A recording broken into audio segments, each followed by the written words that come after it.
Hey, thank you, Manish. And very good morning to everybody. Having a little bit of a technical issue, but happy Friday to everybody. Good morning, and thanks for attending the 2020 Thai DC GovCon event. Hope you all enjoyed the last 2 days of the session. My name is Anil Patibandla. By the way of introduction, I am President, Harmonia Holdings Group, LLC. We are proud to be the platinum sponsor of Thai DC event. This morning, I have the unique honor and privilege of introducing our keynote speaker, Ms. Barbara Carson. Ms. Barb currently serves as the Deputy Associate Administrator for SBA. In her role, Ms. Barb advocates for small business contracting opportunities in federal agencies and enhances SBA's federal procurement programs, including 8A, HubZone, Women-Owned Small Businesses, and all-important All Small Business Men Protege program. She and her team supports thousands of small businesses every year as they compete for over $500 billion in federal prime contracts and billions more in subcontracting. In her previous assignment, Ms. Barb served as the SBA's Associate Administrator for Office of Veterans Business Development. What a great cause in serving those who served us and making sure they're successful. Also, Ms. Barb served over 20 years as an officer, active duty as well as in reserve. Ms. Barb, thank you so much for your service. As a colonel in the Air Force Reserve, she was assigned to the Office of the Chairman of Joint Chiefs of Staff, Office of Public Affairs. Her experience includes nuclear command and control and public affairs assignments across US, Japan, and Europe. Wow, what experience and what a service. As we know, small businesses are the economic backbone of our great country. Over 85% of all jobs in this country is generated by small businesses. In her role, Ms. Barb is making sure federal agencies have all the tools they need to achieve their small business goals. Needless to say, what Ms. Barb does is extremely critical for the success of most of the companies attending this conference. Thank you, Barb, for taking time to address this GovCon, and thank you for you and your team for everything you do day in, day out to help out the small business community. With that, I'll turn it over to you, Barb. Thank you, Anil. Good morning. And I really appreciate the introduction, and I'm looking forward to our discussion. Yesterday, we described that we only have half an hour total, and we could go on, I'm sure, for days. So I will try not to speak like an auctioneer, but I do want people who are participating today to know that we will leave time for your questions. And I have some amazing colleagues, as you heard, following me throughout the day who can answer some things if we miss anything at all. And I'm also accessible. So before we even get started, my email, barbara.carson@sba.gov. Let's keep in touch. I wanted to lay out what does the landscape look like in terms of SBA's perspective and share with you some of our priorities and focus, move into what's going well, what some challenges are, and then finally a few program updates, and then we'll transition to questions and answers. So I am so pleased to work for Administrator Carranza and as well Dr. Frank Spampanato, who is our new Associate Administrator for Government Contracting and Business Development, as they work to, number one, reduce obstacles and increase collaboration across several ecosystems with federal agencies to make sure that they are doing all they can to increase small business utilization among stakeholders like you and your businesses. What are the biggest challenges you're facing, and what could and should be SBA's role in supporting you and breaking down those barriers? And we'll get into some of those in the challenges I'll speak of shortly, including implementation of category management, subcontracting, and the different ways that agencies seem to not bring small business in when they have an opportunity to do so. A second priority for us is working closely with federal agencies on multi-year strategies to improve their performance. And you've seen probably the federal procurement scorecard, it's released each year, that gives a score, a grade to every agency on how they did in meeting their statutory requirement as a government to spend no less than 23% of all eligible spend with small businesses. We've exceeded it, but we shouldn't be comfortable because we're seeing some trends that are of concern, where there are larger awards going to fewer firms. So we're seeing too much variance in the small business ecosystem. Those who are winning big. and others are struggling quite mightily to get their very first award. So working with federal agencies is key, and that's our second priority. And third, and very important, is the customer experience. For federal agencies, yes, of course, we want to be accessible to them, but most importantly to small businesses. For those of you who have had a chance to meet my team in person, we are small and mighty. So as an example, the WASB team, the new Women-Owned Small Business Certification Team, 6 analysts, handling what is expected to be many thousands of applications coming in. The HubZone team, fewer than a dozen. So it is a challenge for us to be as responsive and consistent as we want to be, and that is absolutely a focus of this year, to make sure that you get the service you deserve and that we find better ways to provide it to you. Let me share with you a few things that are going well in our ecosystem right now, and one I briefly touched on, and that's small business achievement. We have had a record-breaking year for at least the last 5. It keeps increasing. The number of dollars available to the government to spend continue to be commensurate with how much small business is getting. We just broke the WASB goal for only the second time ever. And if you know anything about HubZone, it's an amazing program, and yet we have never met the 3% goal. So I think, Anil, we're going to speak about that in our comments after this presentation, what more can be done. So, in terms of straight dollars, yes, that looks amazing. But we'll talk on the flip side about some of the challenges we're seeing in small business achievement in a moment. A second thing that's going well is participation in our programs. And the programs under my purview include the 8A program, All Small Men Are Protege, Women-Owned Small Business, and HubZone, as well as 7J training, which is open to disadvantaged businesses who need some business development assistance. And not enough people are using it, but it's going really well. And I will tell you more about that later. We're not seeing a drop-off in people interested in participating in our programs. Hope that demonstrates that you think it's a path to more success in federal contracting. I also am trying to get feedback and look forward to that today on, are you finding it challenging to apply for our programs? Are you finding it challenging or reasonable to sustain your eligibility and compliance? What more could we do to make this something that you're interested in participating in, and also you find as a value to your business, as something that's going to maximize your opportunity? So those, and the third, my last thing that's going well is I am getting that feedback through public comment, through events like this. We are hearing from business owners, and I am always open, and so is my team, to other ways that we can reach out, be responsive, and not have, like, for example, I hope that after this, I've got a zillion slides because I am an Air Force officer and we love PowerPoint, but I didn't want to have those in front of my face and Anil's today. So just know that I don't want it to be a touch and go. I want to stick. So look for more information to follow this presentation. Some of the challenges that we're facing as an agency and as a small business community is the uncertainty in cybersecurity. What's going to be enough? What's your liability? And how consistent is that going to be across government? The big attention is of focus on Department of Defense and the CMMC. That's the one acronym I'm going to use today without spelling it out. So you'll have to look that one up if you're not already familiar. So we are engaging both my office and SBA's Office of Advocacy with Department of Defense and small business to get more clarity. I know we've got a runway before it's going to be effective. Okay, but there's still not enough known about how far down does it go? And what is the liability of small businesses? Is it reasonable? And is there some other approach that the government can take? And also, what role can Small Business Administration have in this regard?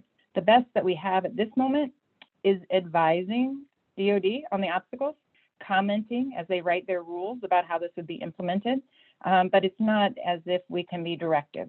So it is incumbent on small businesses to participate vocally, frequently, whenever you see opportunities to make your voice heard. So I know it's not exciting reading, but keep an eye on the Federal Register, get onto newsletters, and stay involved in groups like this. Subcontracting is another challenge for us. This seems to be one of the assumed paths now, as awards for primes are larger and fewer and seem out of reach for small business. But there's some behavior in subcontracting that is disappointing, where the small will be told by that prime, Yeah, oh, yes, you're absolutely a part of our plan. We're going to get this award and you're going to be our go-to. And sometimes that just doesn't happen at all. And other times the type of agreement that you had in mind doesn't come into play. And the way to enforce those intended events is weak. So we are working closely with several stakeholders, including Congress, to see what more can be done with the capacity we have. Because I'll be honest, I shared with you that I've got stretched resources, so do federal agencies and their contracting officers. So where can the responsibility lie for compliance? What can some of the remedies be? Right now, some of the remedies are just too strong. They don't get implemented. The threat of them does, but they don't necessarily come to pass. So we'd like to know what are some other cure methods that might be effective in subcontracting, and what also can SBA do to make small businesses better prepared for subcontracting. It's not the same as seeking a prime, obviously, in the way you look for opportunities, the way you build your strategy to bid, or not bid, but get involved. So we have a lot to do there. Okay, I can save the big one for the last, category management. And I will say that the intent of it is great. The federal government should be buying things efficiently and consistently across government, and save some effort and have, be consistent. I get it. That's great. But there's too much flexibility in how it's implemented at agencies. And sometimes a perception that they don't have flexibility that they absolutely do. And where do we see the impact? It's in small business utilization. We're seeing things swept away from small business just to become part of the category management. That wasn't the intent of OMB. OMB has put out memos, which they believe are clear, and we appreciate, but we are ringing the bell that it's not working. The rubber hitting the road is not as clean and as effective as we intended. What are we going to do? This year, and my boss, Frank Spampanato, just testified to this 2 months ago, we will be conducting research to better understand the implementation of category management, and not to blame it for everything. There are fewer participants in federal contracting across government since 2009. It's a precipitous drop-off. But is it because of practices like this, or are there other obstacles to federal contracting? Let's not throw everything at the category management target without being more sure. And I think we will get more traction if we can demonstrate, we SBA and small businesses, to OMB, that it is a problem in category management. So look for accelerated research and chances for you to provide feedback on that. I'm going to transition into a few program updates, but if I could just give you one small call to action, that some of this work we do to maximize small business participation, we're not seeing the small businesses raise their hands and make sure that agencies know you are there. So respond to RFIs, please. Build those relationships, attend to sources sought. We are on the lookout for something we're seeing in the marketplace, which is RFIs that look like they are the proposed, what the government wants in total. There are 20 pages. Sometimes they're ridiculous. Please let us know when you're seeing things that appear to be obstacles to having small businesses be able to respond. So RFIs, that's one of your takeaways today, and something that you could do to help us make sure that agencies are overachieving on their goals, because you're out there and you're ready. One of the big challenges this year, and that has caused changes in our programs, is COVID. For all of you, each one of us has made adjustments. So I'll just start with that. And like HUD zone eligibility, it's obviously important that the community that needs development is employing people and seeing the benefits of that company's success. But telework has thrown this all out the window. And we've got to just deal with that reality. So there is a telework flexibility through at least March of next year. We're tracking the 1-year anniversary of the pandemic. That's when other provisions expire, at least for now. So know that that is a release. In the WASB program, we delayed the start of it. I'm going to jump into what's going on in the WASB program in just a moment. And we're also doing, for both of those programs, more one-on-one engagement with small businesses who are wanting to get into the program or are already in it, to try and reduce the time you're having to spend just managing your certification. In an 8A program, Anil, I know this is on our list too, the only flexibility at this time was voluntary separation being granted without any need to justify why. but a voluntary suspension doesn't add to your time. We'll talk more about that shortly. So in terms of what's going on with the programs that has nothing to do with COVID, the HubZone eligibility has become streamlined. So you used to have to be ready with a really tough to manage workforce in terms of location and readiness to do a specific job at both time of offer and award, and now it's just once. So we're hoping that you can have more stability, and so can the contracting officer, that if you put in your bid for a HubZone contract, you just need to show you're good once. And an attempt to maintain is now at 20%.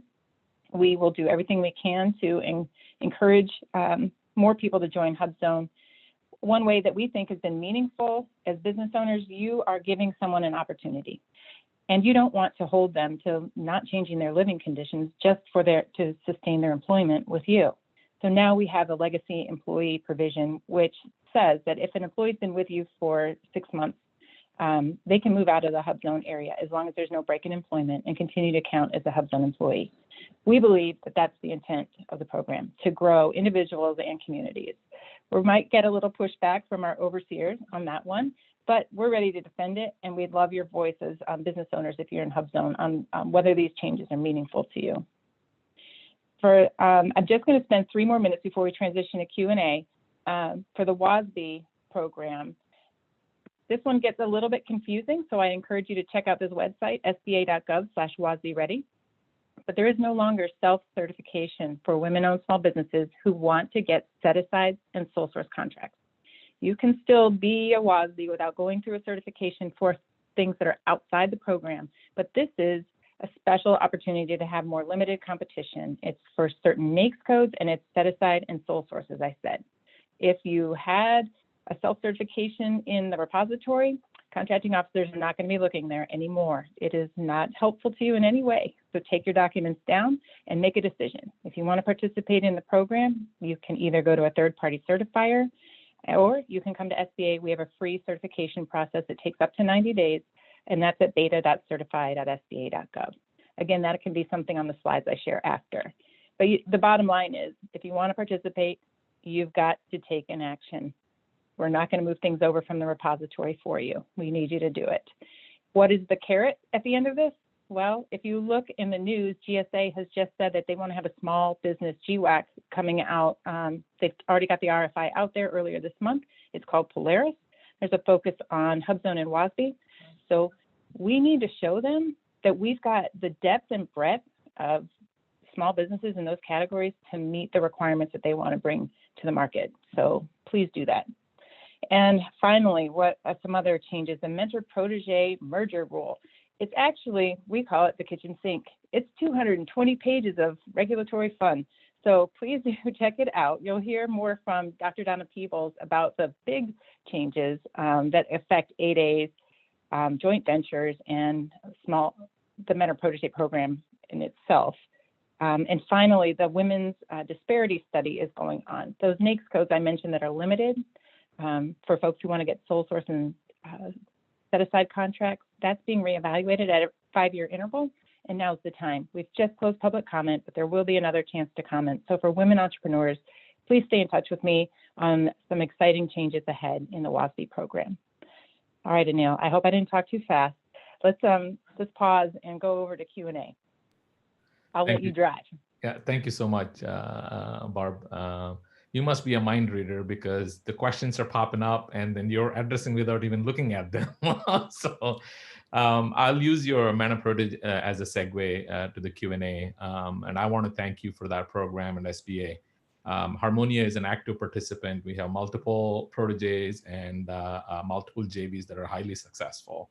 Having said that, I've seen some changes recently being posted on the mentor-protege program, the rule of 2 and 3. I mean, I just wanted to the audience to know what are some of the highlights that are being changed so that they can take a note of it. One is, it's an unfortunate need, but MPAs can now be terminated within 18 months of being established. We did see, it's like a gold rush.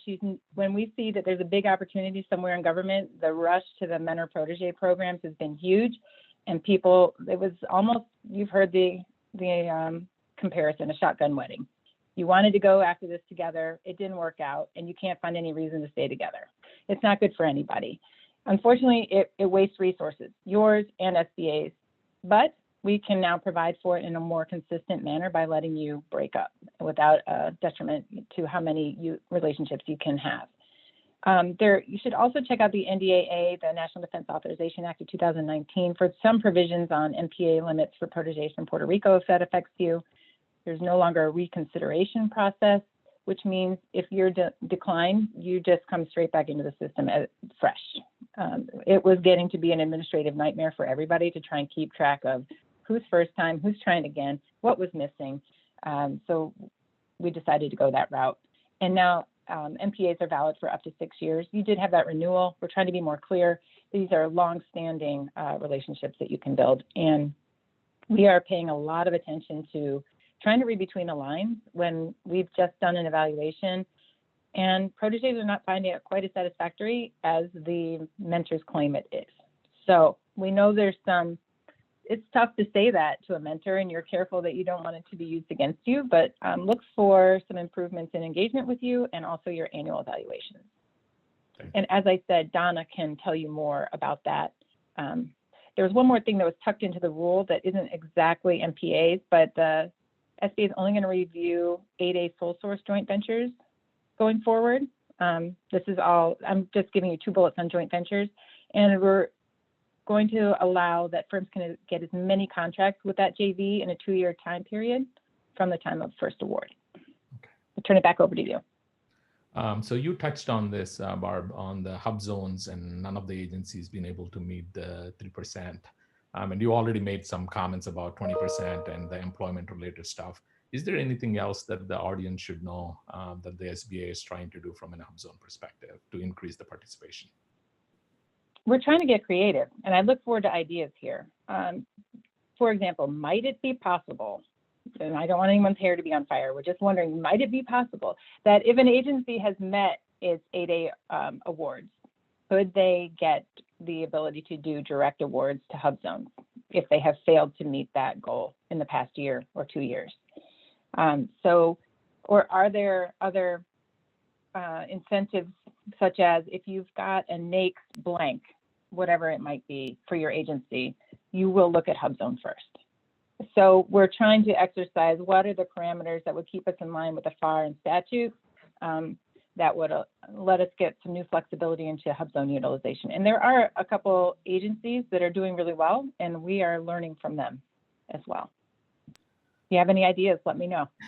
Will do. And I encourage audience to reach out to Barb as well. Mm-hmm. And the other thing you already said, the voluntary suspension, and there are a couple of questions that came up, but I'm going to jump into the 8A application, especially for the Mid-Atlantic region. There are a couple of questions about the applications times taking, heavy backlog, and is there anything SBA is doing to assign more resources to the division in order to expedite the application process for 8As? A heavy sigh. We do not have adequate resourcing. You're right. The statutory goal for processing 8A application is 90 days, and we're currently at about 123. And there are varying levels of complexity.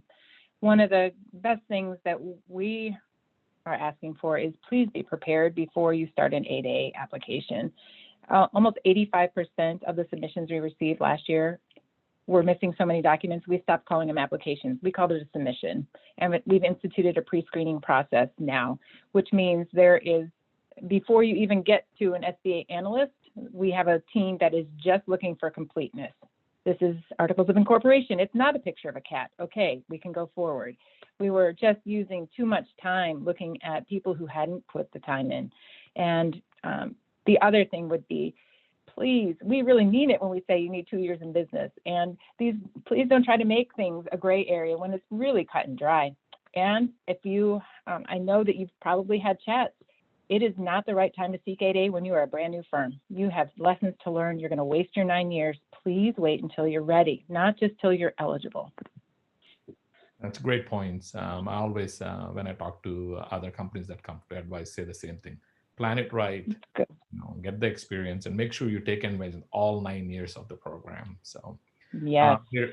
there is a question about CMMC. I know that's you mentioned it, you touched on it, but is there anything that SBA is doing to assist small businesses? Because the NIST controls to implement them, and I'll express, this is not in the question, but this is generally being talked on the street, is when you look at CMMI, there's level 1, level 2, level 3, level 4, level 5. Similarly, the CMMC levels, our concern as small businesses is the government might say level 2 is acceptable, but the contracting office or the program office might decide to say, oh, I want the highest level.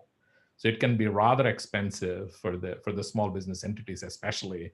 And is there anything that SBA is trying to do to assist small businesses in getting these certifications done?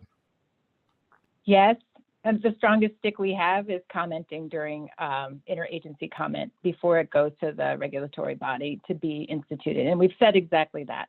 If there is a requirement that looks like X, then agency A should do it the same way as agency B, and don't have varying expectations among contracting officers, for goodness sakes. Yes, I agree. And there's so many elements. So most of ours have been in comments, like how far down does this go into subcontracting? And then what, if anything, is excluded that the small business is not accountable for? Could we please be more clear? Because there's a never-ending changing environment where what you agreed to in the beginning may change during the performance of the contract, and we are not certain how DoD is going to manage that. I have one more thing I'd add on that real quick, is that we did ask DoD, okay, so have you done analysis? And they say, yes, they have, on how many of their current requirements could be met by level 1, and it was over 80%. Okay. So they anticipate that a smaller number is going to be needed for those higher requirements. And our hope is that they'll communicate that more clearly in enough time for small businesses to adjust to that, and that we don't have such a delay that all businesses are trying to go for that higher level, assuming that they're going to need it. And another note for all the small businesses, and that's another concern as well, is not only you as a small business have to have it to become a subcontractor, but if you have forming a team, or if you have a team that you're putting together to go after an opportunity, my understanding, and please correct me if I'm wrong, is all the members on the team have to also have the appropriate CMMC certification. And I don't know if it is a small business team, there is any waiver for that, or if it's all the members on the team should have the same level of certification that's required. I don't have the answer either, because you're right, it's not clear. Okay. Going to the WASB, there are a couple of questions. I think you addressed most of them. You already said that self-certification, if you have it, then bring it in. You really need to get recertified. So is there a time frame? Is there any resources that folks can depend on SBA for that? Yes, they can first just check out the site I gave, sba.gov/WASB ready, which again gets at being ready, not just eligible, to find almost all the answers to the questions I imagine people have. Okay. And there was one topic, I know I've got 1 minute left, that you and I didn't get to talk about, and that you brought up. It's 8.8, and can additional time be added because of COVID to the 9 years? And I wanted you to know that there is a lot of interest in that, and nothing that SBA can do. It takes congressional action. And there are some members of Congress who have asked about that, or trying to understand, are we hearing that from stakeholders? So I encourage you, if that is something that this group believes needs to be addressed, please go that route and know that I hear you. It may be reasonable, and yet I can't implement that without Congress. Thank you so much. And it's very informative. Again, to all the members that are participating and the small businesses, please, as Barb said, please respond to the RFI, sources sought, raise your hand, be active, send the comments in for CMMC. The more you do, the more you're going to help Barb and her team to advance the small business goals and small business achievements in the federal government. Thank you so much, Barb. Really, really appreciate it. Thank you. Thank you so much, Anil, and Ms. Carson, thank you so much for your participation. We truly appreciate it. Had this been a live event, we would give you a small token of a souvenir from Thai DC. But since we are in COVID times and everything is virtual, we are donating a small amount of money to local charities. That will be done from Thai DC in the name of all the panelists and speakers who participated with us in this GovCon 2020. So thank you once again. With that, Thank you. Jennifer, thank you. Jennifer, you can take over and we can play the messages for this session. Thanks, Manish. All right. Well, that was a very informative discussion from Ms. Carson. We appreciate her taking the time to do so. But at this time, we would also like to thank our sponsors and make any program announcements. And of course, we'd like to thank our platinum sponsor, Harmonia.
Thank you, Harmonia.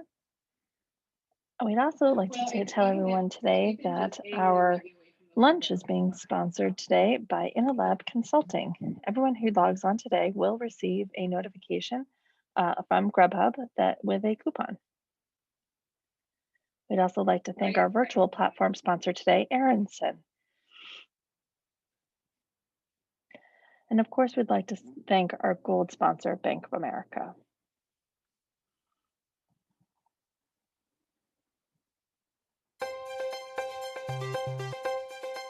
Keeping your information and data safe is a top priority at Bank of America.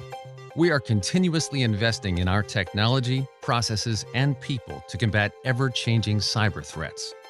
Cyber threats that can impact every region and industry, every business transaction, and digital interaction. That's why we use a holistic 5-fold threat management framework to keep information safe. Every stage is important, but it all starts with preparation and prevention. We're constantly analyzing threats and identifying ways that cyber criminals could strike, so we can take steps to close gaps, strengthen controls, and help stop cyber incidents before they happen. Detection and mitigation are the next layers. We continuously monitor networks, applications, and third parties for potential cyber activity. And we proactively engage and partner with law enforcement and help lead a broad industry coalition to make things safer. Should an incident occur, we would apply our well-rehearsed mitigation plan to ensure it's contained, and then we respond. Through constant preparation, our teams are ready to recover quickly so we and you can resume operations. Our threat management framework is ingrained in all we do and helps to strengthen the solutions that power your business. For example, our Cash Pro platform employs the strongest anti-fraud protection on the market. And we've added new commercial card security layers, including real-time alerts and greater user controls. We appreciate your business and your trust in Bank of America. In addition to keeping your information safe, we welcome the opportunity to talk to you about what you can do to protect your business and your customers.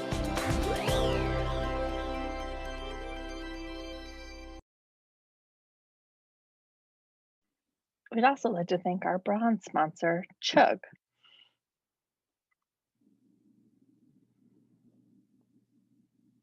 Hello, everyone. I'm Navneet Chugh, managing partner at the Chugh firm. We're a law firm and as well as a CPA firm. We started the law firm in 1992 and the CPA firm in 1985. We have 4 pillars: corporate, tax, litigation, and immigration. And we do 15 other areas of law for businesses. And for individuals, we do criminal work, bankruptcy, and divorce. We have 300 employees with 114 lawyers and CPAs in 10 offices. And we believe in the 4 A's: being affordable, being able, being affable, and being available. Any legal, tax, or immigration issues ever, please call us or email us for a free consultation. Thank you. Hello, everyone. And as always, we'd like to thank all of our sponsors for supporting TIE's DC Capital GovCon 2020. Please join us at our next session in a few minutes over on the next link.